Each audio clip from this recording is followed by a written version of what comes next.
بہت خوش ہوتے ہیں کہ ہم نے بڑا ایک دمنگ قسم کا آدمی جو ہے اس کو تیار کر رکھا، سوچتے نہیں کہ کس کے مقابلے میں صاحب حضور نبی اکرم صلی اللہ علیہ وسلم کے سامنے.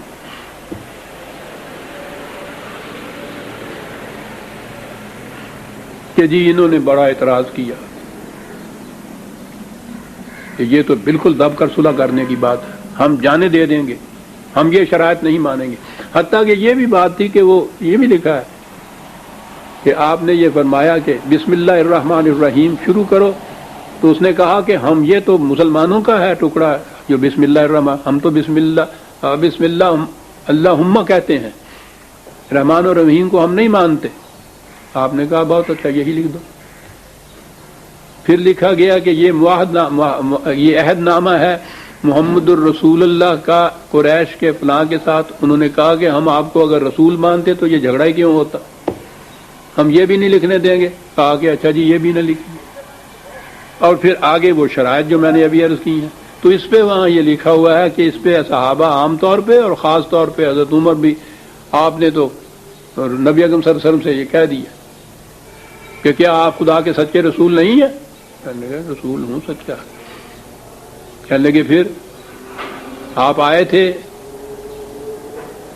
یہ فرما کر کہ وہاں ہم جاتے ہیں عمرہ کرنے کے لیے اور بغیر کیے ہوئے واپس چلے جاتے ہیں.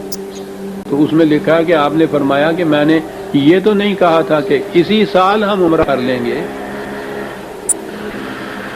اندازہ لگائیے عزیزہ نے، مجھے تو بے حد دکھ ہوتا ہے جب میں یہ چیزیں بتاتا ہوں. معاذ اللہ اس قسم کی ایک منطقی جسٹیفیکیشن جو ہے حضور جیسی ذات عظمت والا کس منہ سے سچتی ہے کہ میں نے یعنی یہ ٹھیک ہے منطقی طور پہ آپ اس میں سے نکل سکتے ہیں کہ میں نے یہ تو نہیں کہا تھا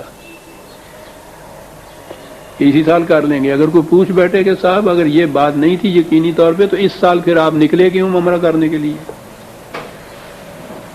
یہ ہے ہمارے ہاں کی روایات، تاریخ ہمارے ہاں کی کہ جی وہ بڑے دلیل میں آئے اور انہوں نے اور پھر رکھا ہے کہ صاحب پھر بہت سمجھا بجھا کے ان کو ٹھنڈا کیا، آرام سے بیٹھے. اور اس کے بعد یہ ہے کہ حضرت عمر ساری عمر جب یہ یاد کرتے تھے واقعہ بڑی ندامت ہوتی تھی، رویا کرتے تھے، استغفار پڑھا کرتے تھے، توبہ کیا کرتے تھے کہ میں نے بڑی گستاخی کی، میں نے یہ کیا.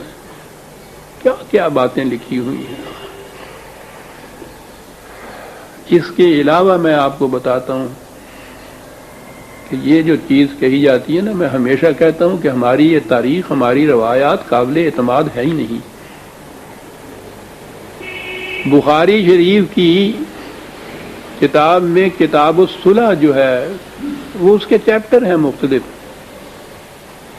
کتاب الصلح کے اندر یہ واقعہ درج ہے اور اس کے ساتھ ہی مسلسل یہ واقعہ آگے ہے، لیکن اس میں کتاب الشرائط وہ ہے، یعنی اگلا چیپٹر ہے وہ مسلسل واقعہ یہی. اس کو ذہن میں رکھیے گا جو میں ابھی کہنے لگا ہوں. یہ جو کتاب الصلح ہے یہ بخاری شریف ہر جگہ موجود ہے، ہر جگہ پڑھائی جاتی ہے.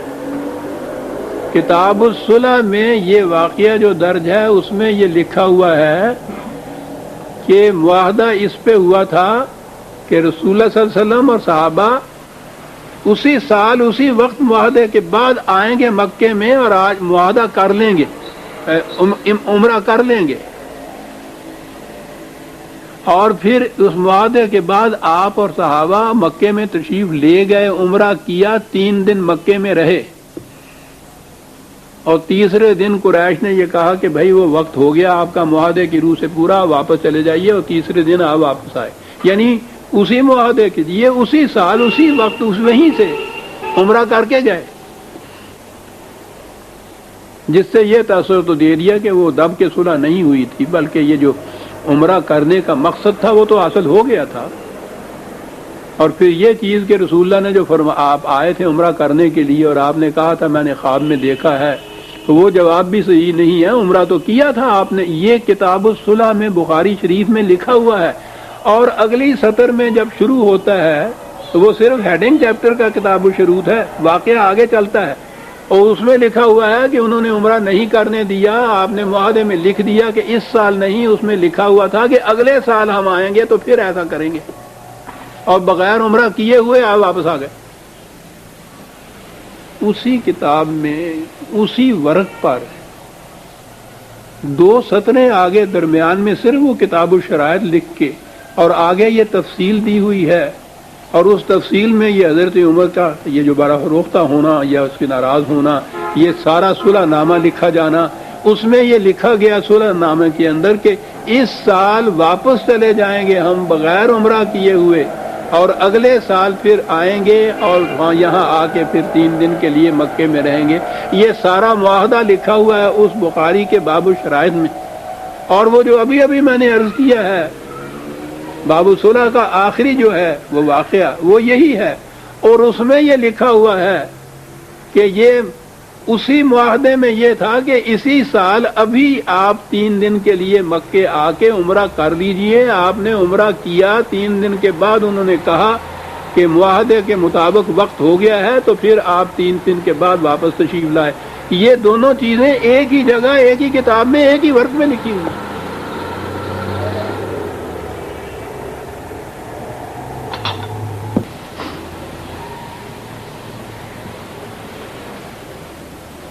یہ صحیح بخاری اسد الکتب بعد کتاب اللہ جس کو کہا تھا، خدا کی کتاب کے بعد اس دنیا میں سب سے زیادہ صحیح کتاب جو ہے یہ اس کے متعلق ان کا انکار ہے۔ اس کے ایک ہی واقعہ، ایک ہی چیپٹر کے اندر، ایک ہی ورق کے اندر یہ 2 چیزیں وہاں موجود ہیں۔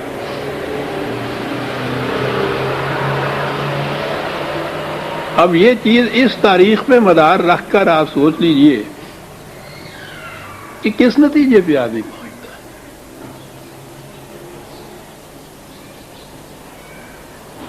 بہرحال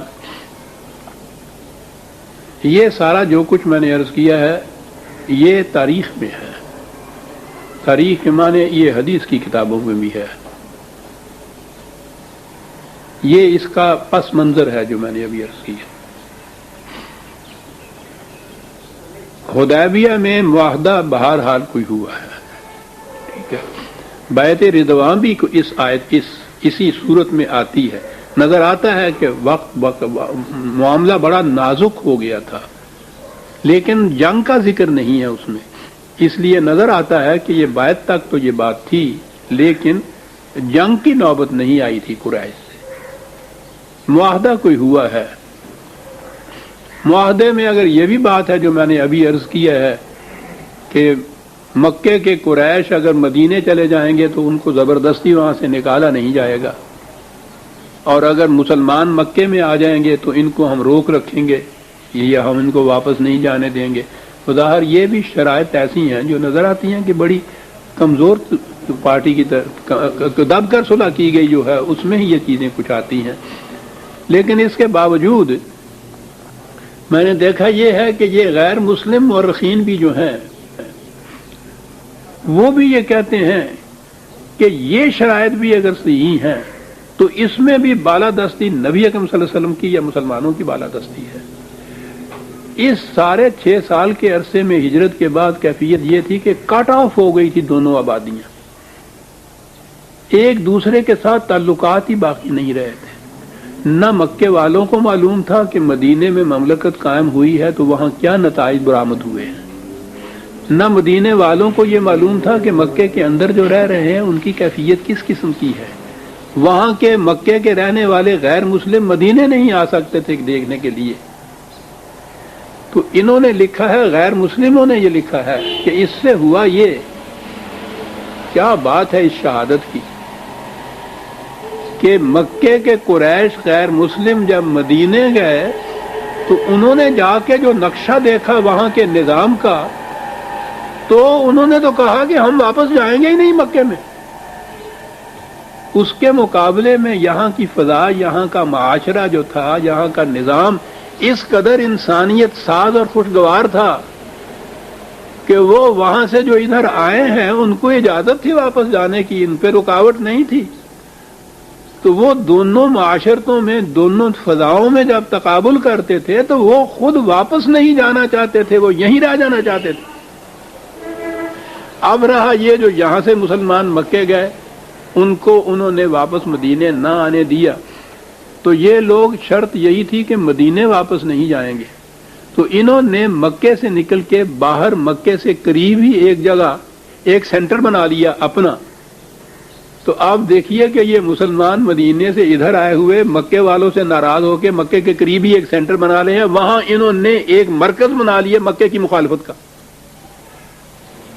یعنی یہ دونوں چیزیں ایسی الٹی پڑی مکے والوں پہ کہ اپنا جو ادھر گیا ہے وہ واپس نہیں آ رہا، جو ادھر آیا ہے وہ مکے کے قریب بس گیا باہر آ کے، اور مکے کے خلاف انہوں نے یہ مخالفتوں کی مختلف قسم کی کوششیں اور سرزدیں شروع کر دی۔ تنگ آ گئے مکے والے، انہوں نے خود التجا کی تھی 2 سال کے بعد کہ وہ معاہدہ حدیبیہ جو ہے ہم اس کو برعکس کرتے ہیں، اس کو توڑ دیجئے، آپ نے رضامندی سے آپس میں ایک دوسرے کو منسوخ کر دیجئے معاہدے کو۔ یہ مکے والوں نے درخواست کی تھی۔ تو بہرحال غیر مسلم مورخین بھی کہتے ہیں کہ اگر یہ شرائط بھی صحیح ہے جو ہم دیکھ رہے ہیں تو یہ بھی ان کے حق میں جاتے ہیں، اور وہ تو کہتے ہیں کہ نبی اکرم صلی اللہ علیہ وسلم کی سیاست بالا کی بہت بڑی شہادت ہے یہ جو شرائط آپ نے مان لی ہے، اس سے تو نقشہ بدل گیا، اور نقشہ ایسا بدلا کہ یہ سن 6 ہجری کی یہ حدیبیہ کا، سن 8 اور یہ 1400 کے قریب آپ کے ساتھ صحابہ گئے تھے۔ 10 ہجری میں جب مکے کے اوپر اس معاہدے کے منسوخ ہونے کے بعد تو اب جنگ کی ممانعت نہیں تھی نا، اب جو آخری بار جنگ کے لیے نبی اکرم صلی اللہ علیہ وسلم مکے تشریف لے جا رہے ہیں، 10,000 کی فوج آپ کے ساتھ تھی 2 سال کے اندر اندر۔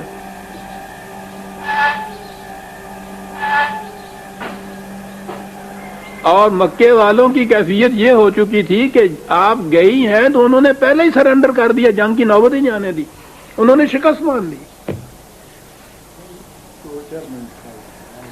کہا یہ جاتا ہے، یہی چیز ان مورخین نے کہی کہ یہ تو صلح حدیبیہ تو پیش خیمہ ثابت ہوئی، بعد میں جتنی کامیابیاں اور کامرانیاں ہوئی ہیں اس کی، اور قرآن نے اسی لیے ابتدا کی ہے اس سورت جلیلہ کی، یہ کہہ کہ انا فتحنا لک فتحا مبینا۔ اب آپ بات سمجھ میں آئے گی۔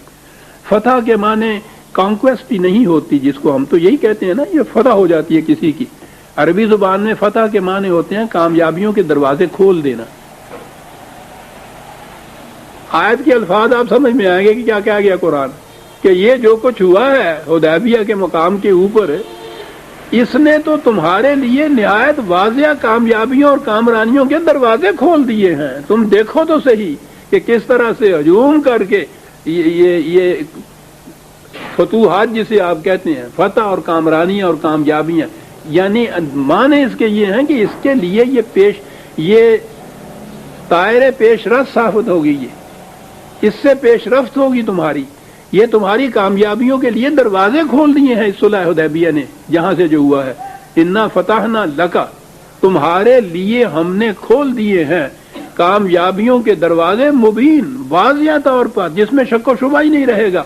اور اس طرح سے اس سورت کی ابتدا ہوتی ہے،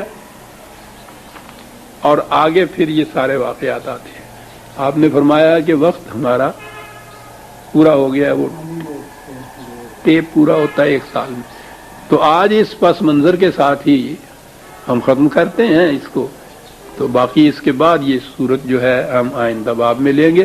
لیکن آپ نے غور فرمایا ہوگا کہ اس پس منظر کے بعد تو یہ پوری صورت تو ایک طرف یہ پہلی آیت ہی سمجھ میں نہیں آتی کہ یہ فتح، اس کو یہ ہمارے حوالے فتح ہی کہتے ہیں صاحب، کہ بہت بڑی فتح ہوئی، کہنے لگے اتنی بڑی شکست ہوئی اور اس کا نام فتح ہے۔ یہ نہیں کہ یہ قرآن کیا کہہ رہا ہے، کیا وہ رہا ہے جو غیر مسلم مورخین اعتراف کرتے ہیں کہ حدیبیہ کے اندر جو حضور نے صلح کی شرائط تسلیم کی تھی وہ آنے والی کامیابیوں اور فتوحات کے لیے پیش خیمہ ثابت ہوئی، اور انہوں نے دروازے کھول دیے حضور کے لیے۔ وہ کہتے ہیں یہ تو حضور کی سیاست عالیہ کی انتہا ہے جو ہم دیکھ رہے ہیں۔